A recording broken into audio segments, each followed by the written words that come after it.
Hi, everyone, and welcome to the Songwriters on Process podcast. My name is Benno Papari, and since 2010, I have interviewed hundreds upon hundreds of songwriters about the writing process. I have a PhD in English language and literature, and I'm a writer myself. So I've always been interested in treating songwriters the same way that we treat poets and traditional prose writers, as writers, plain and simple. There is no talk of how bands get their name, favorite tour stories, favorite foods, band drama, or anything else. This is an intelligent conversation about the writing process between two writers as we go deep, deep, deep into the writing process. That's it, nothing else. And with that, let's get into today's episode. And today on the pod, it is Cautious Clay. Cautious Clay is the stage name of Joshua Carpe, or Josh Carpe. Clay's new album, The Hours Morning, is out now on Concord Records. And Clay is a multi-instrumentalist. He plays the keys, the drums, the bass, the guitar, the sax, the flute. We touched on that a little bit, but we spent the first 10 or 11 minutes of this talking about painting because he also paints. And I have a list of the things that he does creatively. We talked about how basketball influences his songwriting. He loves to play basketball. Painting's a big impact on his life. So is running.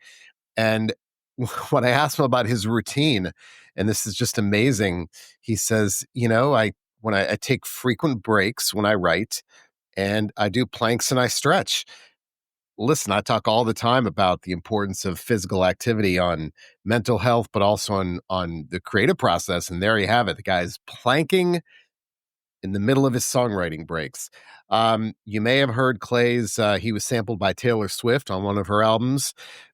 His music is really a combination of hip hop and a little bit of pop and some R&B. He's got a great voice. He plays all these instruments. I mean, just a supremely talented guy. And I loved the depth of this conversation and kind of the takeaway here were the influences of outside things on his songwriting. I mean, again, I'm not sure I've certainly never discussed planking, but planking and painting. I mean, those are the things that also influence him, of course, besides other types of art. So love this conversation again with Cautious Clay. His album, The Hours Morning, is out now on Concord Records. And here is my episode with Cautious Clay. I always start with a simple question, and that is, as an artist, is it important for you to create in some fashion every day, or do you feel like that things would become derivative if you force it? That's a great question. I tend to lean towards creativity in some way. I don't think it always has to be musical, but I do try to exercise my creativity in some way or like teach myself something, if that makes sense. I like information. I like to gather information. And so I continue to, whether it's visual or painting or just moving my body, it's like, I guess, up to interpretation really. But um, I like to do one of those three things at least once a day if I'm not making or creating, because I think it all just feeds itself indirectly, you know? Um, yeah. So we're talking about consuming then. Do you paint, or are we talking about like consuming visual art and things like that? Oh, that's a great, yeah. So I do paint. I started painting about a year ago.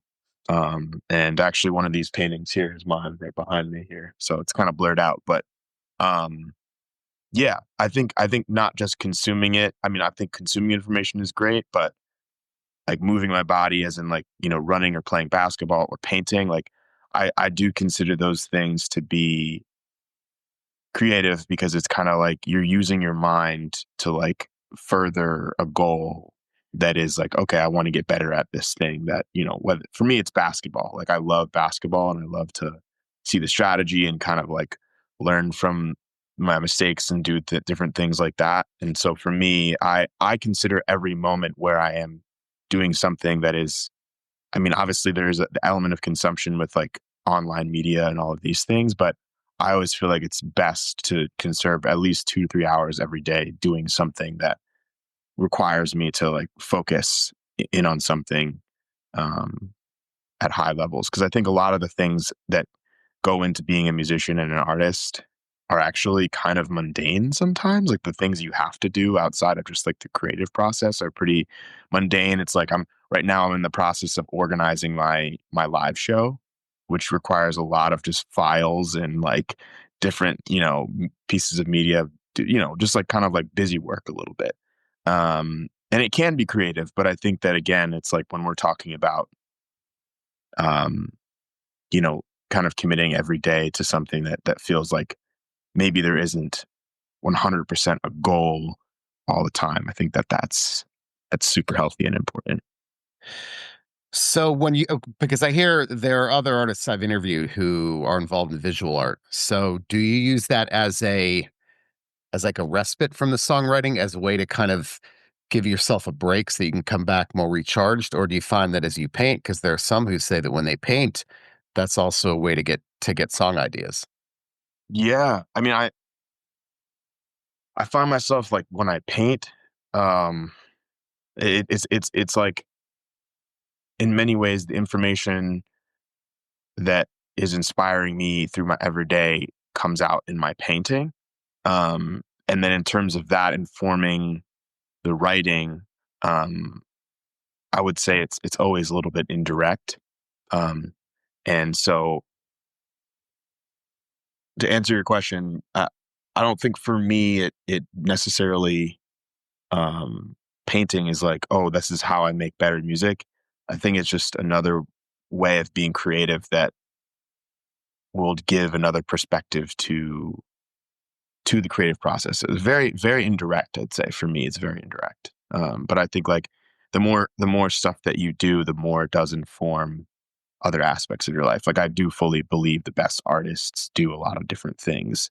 And it's good to obviously commit to like one thing seriously, which I do, which is music. But I also very much enjoy painting and I enjoy that process as a way to like indirectly, yeah, inform like my brain, you know. So what made you get into painting? So I have a really good friend who is a professional painter. That's a funny thing to say, like professional painter. But he sells paintings for a living. And he's, done pretty well for himself. And I look at his work and I'm kind of, I'm always kind of like captured by it. I mean, it's pretty like I don't want to say one dimensional, but it is very much like he has a style that is very, very distinct, and he's very passionate about it. And I just found it to be very compelling.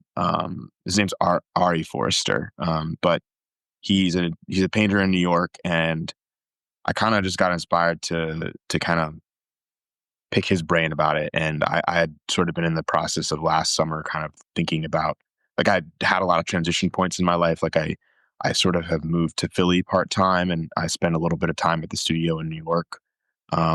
But in that period, I was kind of like inspired to start painting. I just kind of was like, well, this seems to be there's like a little bit more time. I have a little bit more free time and I want to focus on something new. Um, and I just asked him for some advice, because I don't know the first thing about it. Like I didn't at the time. And he was like, okay, here's some of the supplies you need, some paint thinners, he just gave me a big list. And so I got a lot of those things. And he also told me to just like kind of be creative in my process. So I started thinking about like sand and Sharpie and also picking up pieces of scraps and glue, and so I just kind of just started to, incorporate my own style into it, which I think is important in any type of creative endeavor. And obviously with music, it's kind of like there's always a certain level of ground rules that are important, but at the same time, it's good to, yeah, develop your own thing. So Well, speaking of painting, I mean, Hemingway once said all writers should go to art galleries to get inspired. So, do you think that do you get inspired as a songwriter by other types of art as well? absolutely. Um, yeah.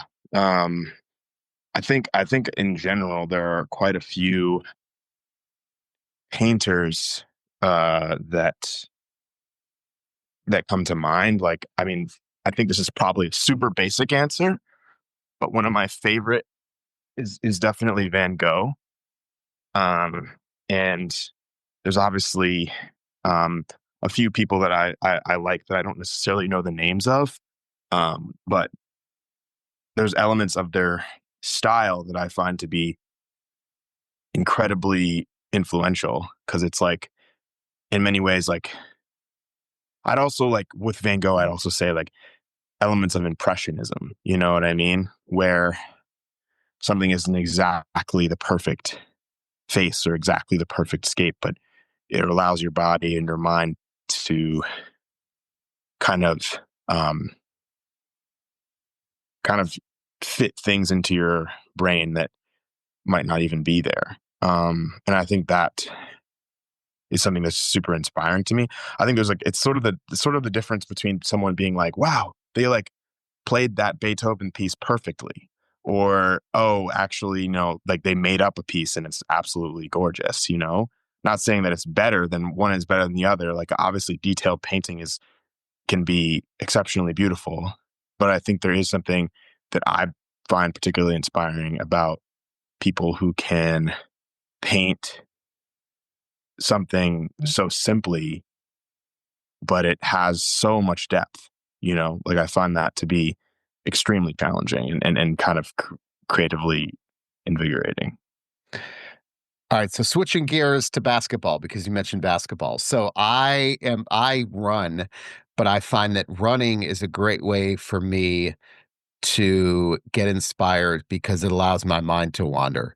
So, I may hear this all the time, and writers say it all the time: walking, hiking, biking, but those involve like repetitive motions where you can literally, your mind can wander and you can think about things. But with basketball, that's not really the case. So Yeah.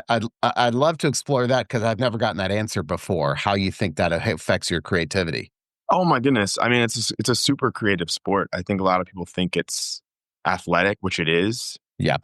But just like because I also used to run, so I guess I was going to compare it to running a little bit. But just like running, there's actually a right way and a wrong way to run. You know what I mean? Because like I remember I used to run track and like having high knees and like using the balls of your feet.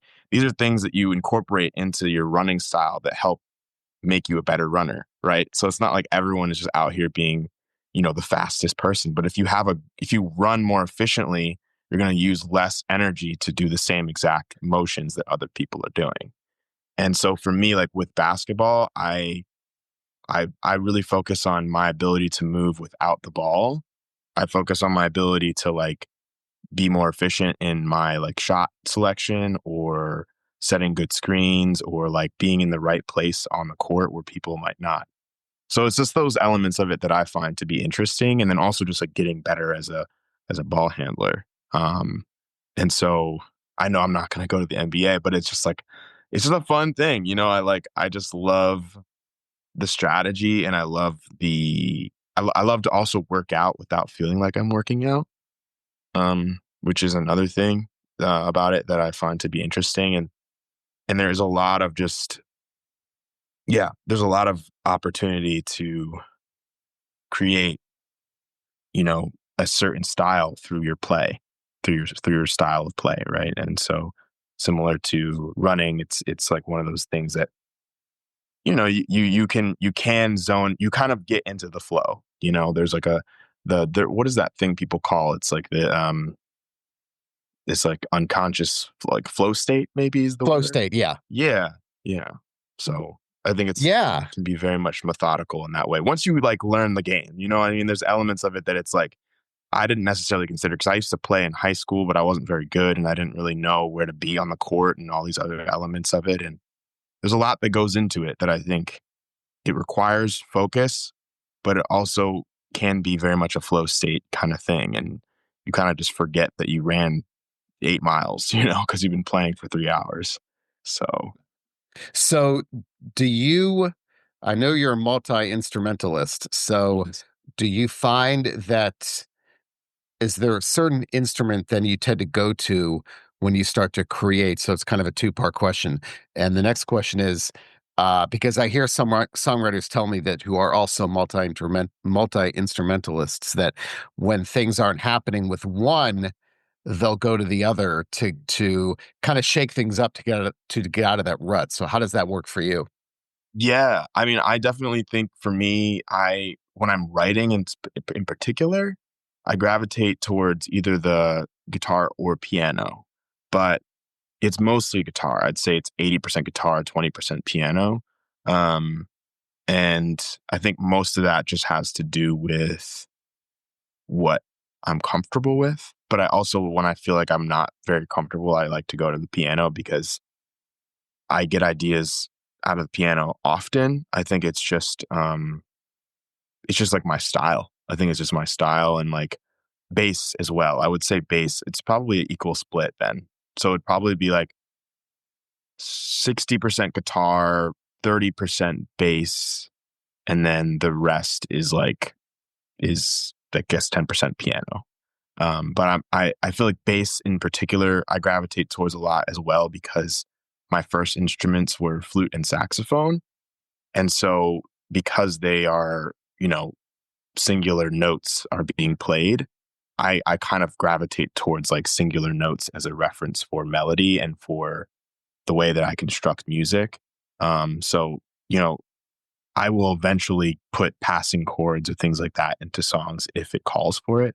But a lot of times I gravitate towards like the underlying bass melody informing the top line melody that I put above it. And then so I can construct, these sort of like, you know, I guess in some ways, like the chord progressions that I very much gravitate towards are sort of like between, it's like there's enough space in the chord where it's not, maybe you're not even sure if it's fully a major or a minor chord because there's like separation in like the, um, like, and I think in many ways that's why I continue to go guitar, because with piano, you can have so much depth of information, but I kind of like having space to sort of explore melodically what can go on without being like, this is a minor chord, this is a major chord, and then you can kind of like, I think a good example is a song I wrote called Dying in the Subtlety, where it's like very much, the bass and then like the chords kind of hit in the chorus, but the tonal center isn't necessarily defined. Um, and that's just, to me, that's interesting because then I have a strong sense of melody. And so you'll kind of feel like, oh, this makes me feel happy, or oh, this makes me feel a little bit more sad. But I kind of just, I like to go in between the lines with like how I construct some of those things. So, speaking of those emotions, is there an ideal emotion where you tend to get your best writing done? Is it euphoria, sadness, either of those? Is there an ideal one where you're at your most, I guess, prolific? Yeah, I would say excitement is usually where I get my most prolific writing because I have to be invested emotionally for it to like, I think excitement more than even sadness or happy. Like I'm not, I guess how, because it's like it's almost like I have a goal and I'm like, wow, this I see very clearly what this needs. And I feel very clearly what this needs. And well, I think when I get, yeah, when I kind of get excited about something, that's usually what. So then are you willing to, if you get excited about an idea and that excitement kind of fades, do you set those aside for a later time or do you try Yeah. to finish it through? Yeah. Even if I'm not excited, I remember that I was excited and I'm like, okay, let me finish this because I know this has sort of a potential for like what I would want it to have, which is like essentially the identity of who I am as a musician, like what I know works for me. Um, so that's usually the driving factor behind what I'm doing. I'm imagining you must have thousands of voice memos though of ideas, don't you? Yeah. Yeah, that's probably the biggest files on my phone is voice memos, actually. There's too many. There's far too And many. is there any sense of organization to those whatsoever, or you just frantically search for that one that you had a couple of months ago? Yeah, I usually end up recording the voice memo and then immediately recording 10 others of the same version. And then one of them I'll listen to and then I'll just kind of go on my way. Cause like if I let it sit around for a week, it's I'm never gonna find it again. So S- But are you? I mean, I've some songwriters have told me they're putting out releases now of songs that they started 20 years ago. Oh yeah, Um, yeah. so are you digging back, maybe not 20 years, but deep into the archives sometimes? Oh, definitely. I mean, there's a song on this album, The Hours, I recently just put out that's actually 9 years old. Because I made it. Yeah, I made it before I made Cold War. I made it before like pretty much any of my kind of major songs. So it's funny because like that song in particular, I didn't have voice memos of, but I had like 60 different versions of um, that I'd made over the years. And part of the reason I never put it out was because I just couldn't get the production right. Um, and so I just kind of stuck around with it because it was just, there were so many parts that were cool, but they just didn't, you know, it just didn't uh, figure itself out until now. So were you working? You obviously were not working on it for 9 years, but would you go No, back? Was it no. like this driving need of, damn it, like I have to finish this thing that I started? Yeah. I mean, it kept coming up because it was like I thought I was gonna put it on another record, and I was like, "This doesn't fit on this record." And then I put it on, and then I put out this sort of like more avant-garde leaning album called Carpe like last year, um, or actually 2023. That might have been. I can't remember, but that definitely wasn't going to work on that album. And so this one, it felt kind of like an awesome opportunity to revisit that song.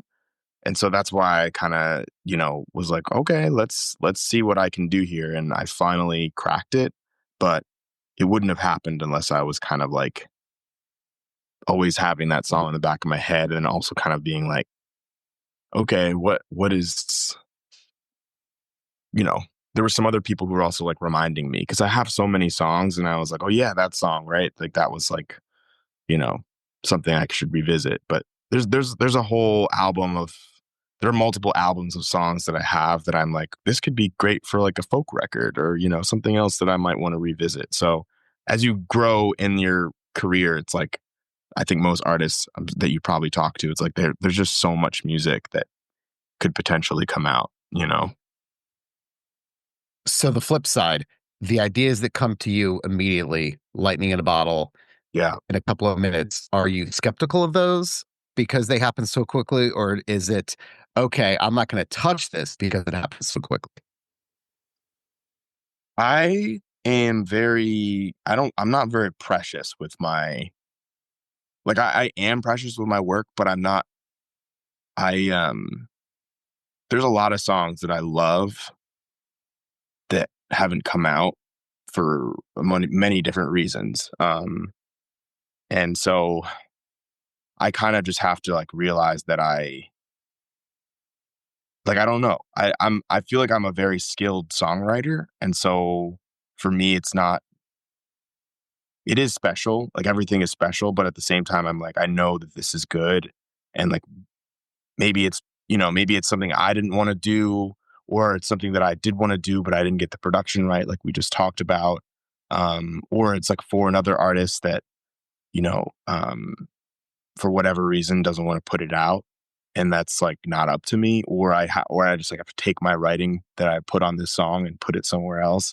So there's like a variety of things that can kind of come into play where I ultimately just have to, you know, put my best foot forward with what I write. So I'm never kind of feeling like, oh, I can't touch it. I think there's always an element of like, yeah, of course, I'll do whatever I want if it's mine.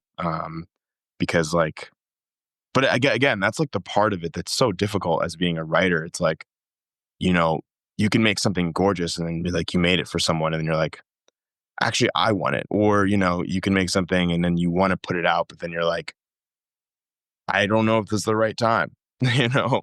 So, or like you don't want it to fall on deaf ears, or maybe it's like, you wrote it for someone else and then they're in their own head about it. And so there's just so many things that can kind of happen that for me, I guess, to answer your question, just kind of changes the narrative about, oh, like I don't want to touch it.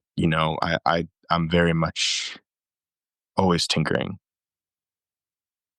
So let me ask you some very specific questions about the process. So, when people create on guitars, they tell me some of them like to sit, others like to stand, others like to walk around. Have you ever thought about that when you're creating? What are you doing actually? Oh, that's interesting. Uh, I'm sitting. I'm definitely sitting down. Uh, in rare occasions, I guess maybe I'm like just kind of like standing and going in circles, but usually I'm sitting. That's usually what's happening. Yeah, I'm gonna very broad generalization is that now that I think about it, the artists who say that they walk around with the guitar are those in the country music or Americana space. I have no idea why, but I'm thinking about that now. Like those seem to be the ones that have are walking around a lot. interesting. That's a very so. How many people have you asked this question? Like a lot of different artists. Or? A fair amount, yeah. Yeah, I typically ask that question just because I get some really good answers, especially if those people who say, "Oh yeah, like I have to be walking," and sometimes I've had people say like the sound of their feet hitting the floor oh, can wow. even kind of inspire them. Wow. That's so interesting. That also makes sense. I think like I tend to just I don't know. I tend to be sitting when I'm working. I don't know why. I just like I don't really think I think it's almost distracting if I'm doing something else. But Really? yeah, I mean I sit or if I'm walking around it's like I'm intentionally trying to find the answer to something. But when I'm locked in, I'm just kind of like it all just comes out and I'm just sitting down or I'm, um,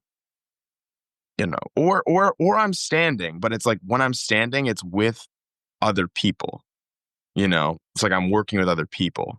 And a lot of times I'm working on my own. But if I'm working with other people and there are other producers in the room, then I can kind of just be like, yeah, let me just rattle off this whole part and I'm standing at the microphone, you know? So it's again, I don't know. I guess again, I'm not very specific about my style of writing. I kind of adapt a lot. So Okay, now next question. When it comes to lyrics, are you a computer person, phone person, pen and paper person? Does that matter? definitely not computer. I'd say 50-50 with my phone or with a piece of paper. I do both on those because I just think when I'm writing by myself, sometimes it's actually three. So it's three. My phone, writing it on paper, and then off the dome, like just kind of like I write it from my head onto the microphone. Um, and so that's usually I gravitate between each one. The one where it's like usually kind of off the dome, just kind of like from my own thoughts is usually there's the song or the production or like the overall feel is already there. And so that usually happens either with something that I just made and I wasn't really thinking about lyrics, or someone shows me something, or it's like just in the room, right? And I'm with other producers and writers. Um, and so I was trying to think of a more recent example. And there's a song that I wrote called Smoke Break on this last album where I was with a good friend, Mikey Freedomheart, and this guy Homer, who's a drummer, and we just sat, the three of us, and played the song. We just played the song live, and then um, we did 12 takes. But the first three or four were kind of like I had the first verse already. It was kind of like the first verse was done, and then we kind of had this idea, or like I'd had this idea of like it only took me a breath, you know, like I knew that I wanted to talk about breath, and then I was like, okay, well, like taking a break, taking a breath, smoke break, and then like that was kind of how the whole song kind of came together. um and initially it was like just my idea in my head, and then I wrote it down on paper after that, in that moment. But I always prefer to write that way. Like I'm sure a lot of people feel that way, but like the phone is obviously kind of can be a little bit distracting. So I tend to just try to gravitate towards either just being inspired by something that I'm hearing and then just kind of speaking to it, or like writing it down. I always quote the novelist Anne Lamott. Anne Lamott had a great essay that she's still alive, but she had a great essay I would teach my students when I was a professor, and it's called Shitty First Drafts. And the Mm, whole idea about shitty first drafts is that the first thing is supposed to be atrocious. And, we make fun of all these people who use like dictaphones with dictation, and like yeah, I hear stories about people who dictate entire documents. But I always tell people that's a great way because you eliminate. I feel like I have great, occasionally great thoughts in my head, but as they travel down my arms and leave my fingertips, they never look like they did up here, which yeah, is why dictation is incredibly effective. yeah, As a writer, if I'm trying to say something, um, and I don't know how to say it, on the page, I'll just talk it out, and whatever comes yeah. out of my mouth always looks better than what I was going to type. So, I guess that sounds like a little bit of why that's effective for you too, right?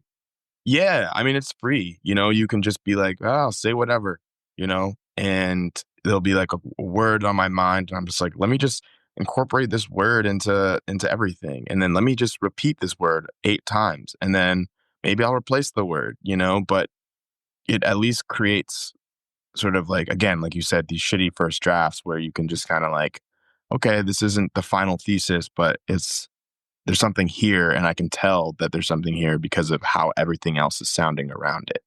Um, that's always to me just like a beautiful format, and I kind of envision how people probably used to write before they had, you know, I guess what we would consider, bedroom or music producers. It's like this kind of like, okay, we got a guitar player in the room, a bass player, and a drummer. Like, and I play keys, whatever. And it's just like it's fun and you just do the take. And that was why that song in particular, I was like, wow, we just did this song in 12 takes and it's out on the world stage. So I really do love to collaborate that way more and more.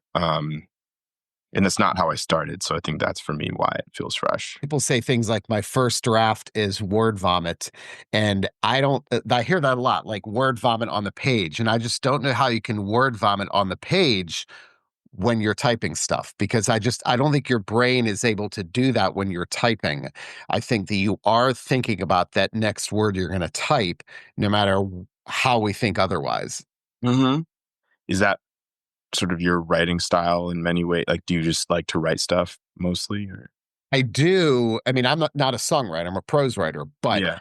um, but my process is incredibly unorganized because Mm, I've always told people I don't think I have any right knowing what something is supposed to look like before I start. I think the biggest mistake we can make as writers is to say, I'm going to get there and I'm going to get there by doing this. And if you think about it that way, it doesn't allow for detours mm, and different ways if you're so insistent on this is what I'm going to write about.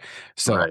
for me at least, I'm a big proponent of just having a general sense but of complete chaos. I mean, if you could see, we have 4 kids, and if I'm happen to be typing something, and the kids walk by my computer screen, they're amazed I have a job because it's nothing but squiggles and errors. Because I don't care about spelling, grammar, punctuation, and if I'm typing something and something comes to mind, I will stop that paragraph cold and go on to something else. Yeah. Yeah. That's cool. Yeah. I mean, that's the highest levels, I guess, is like you just kind of like getting the ideas out. And I think that's partially why creative creativity is one of the most important things that we have in general. It's obviously pretty like broad statement, but I mean, we wouldn't have doors, if people weren't creative, right? So, um, it's interesting. It's interesting. You just gotta break the rules. All right, a couple more questions. One, is there any routine that you find or ritual that you find to be most effective? I mean, I'm a morning person. There are certain rooms. I always tell people I never write and revise in the same place. That's one like steadfast part. I have to be in a different space physically to revise the thing that I Mm, wrote. So that's a pretty rigid part of my process. But is there any kind of ritual? Maybe it's a place or time of day or anything like that. Probably like stretching or doing like I do these little planks, you know. That's probably those two things. But like throughout the day I just do a little stretch, you know. But yeah. And that's why I was like kind of wondering, I was like, do I walk around when I'm writing? And it's like I don't, but I take little breaks and I kind of just stretch or like do my, a little walk around. But I don't write actively doing that, you know. So That's funny you say that, because I realize that if I'm going to sit down to write, I cannot have been sitting before that. So I need to be walking around for 5 minutes. I need to have some blood flowing. yeah, yeah, So like if I'm reading for a half hour, I need to go walk around for 5 before I write. yeah, yeah. Do you get inspired by, when you're walking around, do you get inspired often by external sounds, things that you hear, whether it's people saying something, or I've heard things like car alarms, turn signals, stuff like that? Definitely. Yeah. I mean, I'm always kind of my ears are always kind of perked up in general when I'm creating. I just kind of like will hear something and then that'll inspire a whole other thing, you know? I think my creativity tends to gravitate towards like derivation, like derivative kind of things. And I think I don't know, I feel like it sounds a little bit like, oh, that's not creative, but I think so much of creativity is really just knowing how, like having a ton of reference points and a ton of things that might be derivative and then kind of putting them into something to make it new. Um, and so that to me was like a big part of my creative process in general. Like I was like, okay, let me make an album that I'm gonna name each song like an hour of the day, and then say that song has to kind of fit into this time, you know, and it's completely subjective, but I'm making it objective because that's the fun of it, right? Um, so I think like part of that album idea came from this idea of like having I don't really have routines usually. That's not my but I wanted to sort of develop them in like ways that felt like I could make something like time not feel stressful.